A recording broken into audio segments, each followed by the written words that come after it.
And so you were talking earlier about competition as part of building a team. Yeah. And it's a necessary element. What are the positives and negatives? Okay, so I don't even look at it as positive and negatives. I'm looking at this is what we exist in our world, both competition and excelling.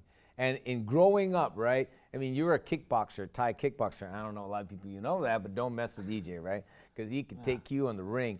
But in kickboxing, or like I boxed at the Naval Academy, or I played football, volleyball, basketball, whatever, you were taught to like play as a team, but win, right?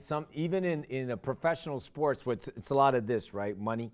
You hear a lot of professional owners go, just win, baby, win, right? Or they say, show me a good loser and I'll show you a loser, right? You got a good story from Peter Justin. I will, and it's about that other word. Right. But I understand that, like in the military, for example, you must know how to compete as a team. You must know to prevail despite the adversity. So that competition edge is important. It's part of our DNA. It's part of our society.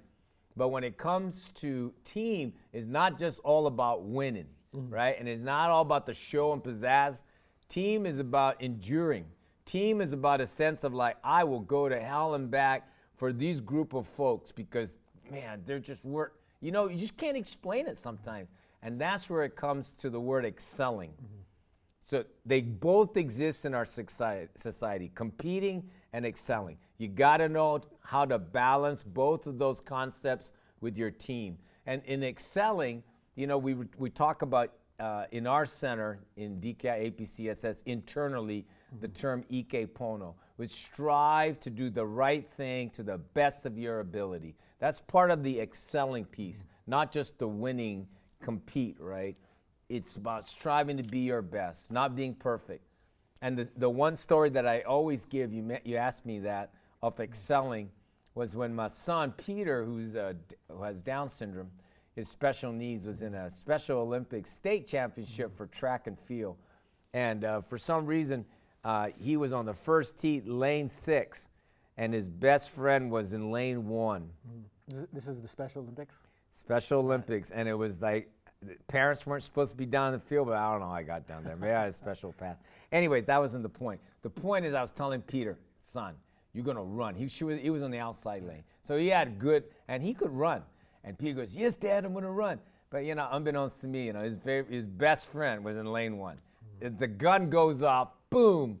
It was like a 100-yard dash. Pete was like running really good. He was in the lead. And all I could think of was, go, we're going to bring home the gold, baby. That's competition. Well, Peter turned when he was running, and he saw his friend Adam, a very good friend of Peter's. He was not exactly doing well. He was like lagging behind all the other runners. Peter did the unthinkable to me. He crossed the lanes, helped Adam Zander. They ran down the lane, and they would finish 5th and 6th. They got a blue ribbon. You know what a blue ribbon is? Participation. Right. So I went from images of my son standing there in the podium with a gold medal, state championship, to like a blue ribbon who's standing there. So I was like running up to Peter to like give him my ear, like, what the heck did you do, son? But I saw them as I was running, them jumping up and down, hugging each other at the finish line. And I heard them saying, we did it, we did it. And they were like hugging each other, and they were like, everybody was giving each other high fives. By the time I got there, I had nothing but like high fives in me. Right. I was like, whoa, you guys did it. And honestly, when they were standing there in that red dirt in Schofield, getting their blue ribbon, I was on top of the world. Because my son showed me that value of like, give it everything you got and do the right thing. But that's like a collective competition where you're not just competing for yourself. It was nothing about himself. That's what competition is being number one, right? Getting the number 1 ticket. And sometimes that drives us in society to think that way. But Peter brought out the value of why people in a team do things. It ain't about finishing first, because life ain't going to get you the finish line first all the time, as we know. He really humbled me that day and reminded me of this powerful lesson about excelling.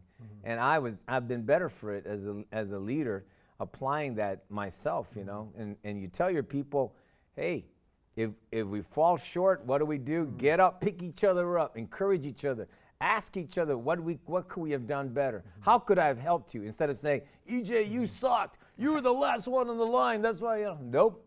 We're going to say, how can we do better?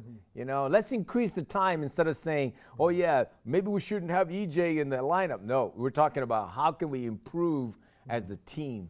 And I think that those are some core principles we talked about here: trust, excelling, understanding what competing is, yes, and making people feel valued as individuals and understanding the bigger picture of why that team exists.